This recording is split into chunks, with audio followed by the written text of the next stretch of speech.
Last night, the whole political landscape for 2012 changed. It actually had nothing to do with Michigan or Arizona or Rick Santorum or Mitt Romney or even Ron Paul's secret delegate strategy. It had nothing to do with any of those guys. Last night, the entire political landscape for Washington for 2012 changed before we even got the results of those two primaries last night. So hold that thought.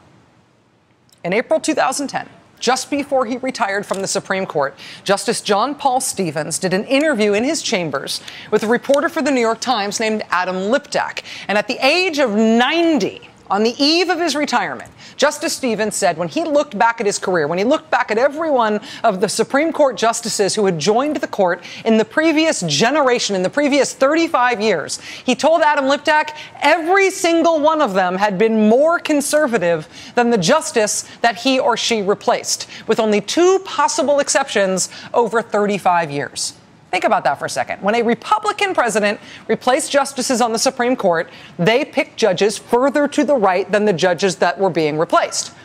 Also, when Democrats picked new justices for the Supreme Court over the past 35 years, the justice arriving was almost always more conservative than the justice who had been there before. This doesn't mean that Democrats always picked, hardcore right-wingers or anything, but it means that overall, over time, it has been a steady, deliberate march to the right on the Supreme Court, even for judges picked by Democrats. Similarly, the presidency. When political scientists in this case, in this country, in this case, a political science professor from the University of Georgia is what the data we're going to show right now. When political scientists in this country track the liberalness and conservativeness of presidents and their political positions, you get a graph that looks like this. Now, it looks confusing at first, but don't be confused. It's actually really simple and it totally makes sense. This is a graph that's about moderation. You see that dotted yellow line that runs down the middle? That is moderation. That is the line that indicates neither liberal nor conservative. That means moderate. That is the center in terms of policy positions. The further up you get on the graph, that means the more conservative you are. The further down you get on the graph, the more liberal you are. Okay, so moderate in the middle, conservative at the top, liberal at the bottom. Now, obviously, Republican presidents broadly are more conservative. They're up at the top, and Democrats broadly are more liberal. But over time, from Ike to Nixon and Ford, and then from Reagan to Bush the first, and then up to Bush the second, you see them moving up? Republican presidents are getting more conservative over time. Republicans getting more conservative. But here's the thing. So are Democrats. Both of these lines, right, are going in the same direction.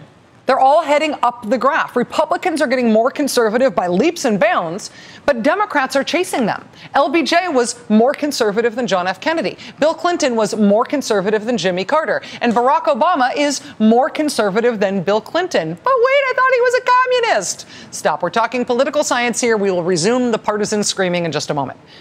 But the Supreme Court, through Republican presidencies and through Democratic presidencies, is getting more conservative. The presidency, through Republican presidents and Democratic presidents, is also getting more conservative. The Congress, shocker, this is from the same political scientist at the University of Georgia using the same measures of liberal and conservative, right? They've tracked this for both the House and the Senate. It's the same basic pattern for both of them. It's a little easier to see with the House data, so we'll look at the House. Again, the basic idea here is that the middle line here, the middle line, the yellow line in the middle there, that is set at 0. That is neither conservative nor liberal. The middle line runs down the middle. It marks moderate. The higher up you get, the more conservative. The lower down you get, the more liberal. And obviously, Republicans are more conservative, so they're up top, and Democrats are more liberal, so they're down below. But check this out. The two lines you see on each side of the middle there are the most moderate members of each party. So those lines are more toward the middle, more toward the center. The lines at the very top and the lines at the very bottom, those are the more partisan people, the more partisan members of each party. So this shows where those moderates and the partisans in the Republican Party and the moderates and the partisans in the Democratic Party have been in our country from around Reconstruction, like post-Civil War, to roughly 1975. Then look what's happened since 1975. Look what happens to those red lines up top. Those are the Republicans getting way more conservative. The Republicans, both the super partisan Republicans and the moderates, shoot up toward the top of that graph. They shoot off in a conservative direction.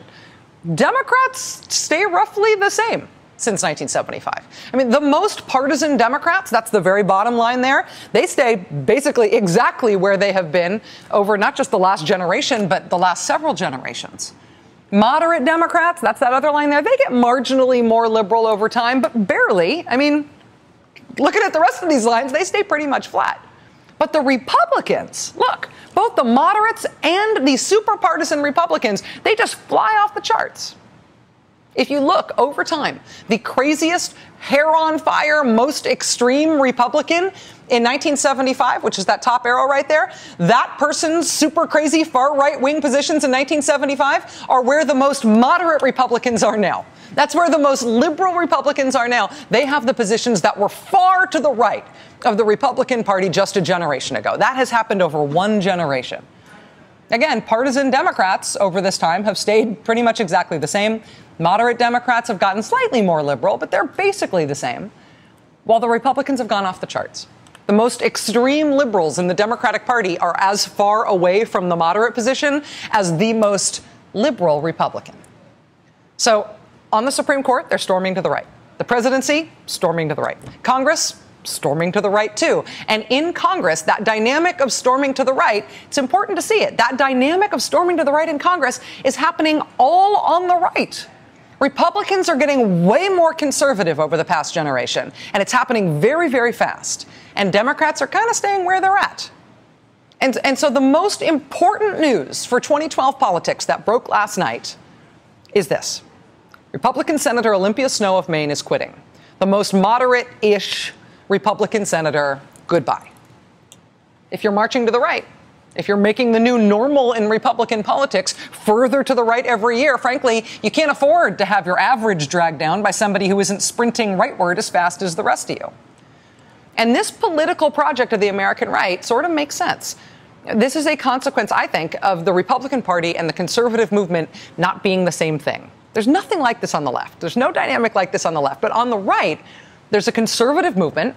It's largely corporate. It's ideological, too, but it's largely corporate. And they've got a long-term perspective. They've got their eyes on the horizon. They've got an overall big picture, generations-long goal of making the country more right-wing. And so, you know, people in my job, we waste all of this breath. We do all this stupid short-term punditry about how it makes no sense that the Republicans are going so hardcore right-wing. They're way to the right of the electorate on this issue or that issue. Boy, this is going to cost them a seat. This might cost them an election. Why are they going so far to the right of where the center of the electorate is? It's because they don't care what happens in the short term. Losing a few seats here and there does not matter if the long-term project is dragging the country, dragging the center to the point where, frankly, a Ronald Reagan running for president today would have to pick Dennis Kucinich as his running mate. It's a long-term goal.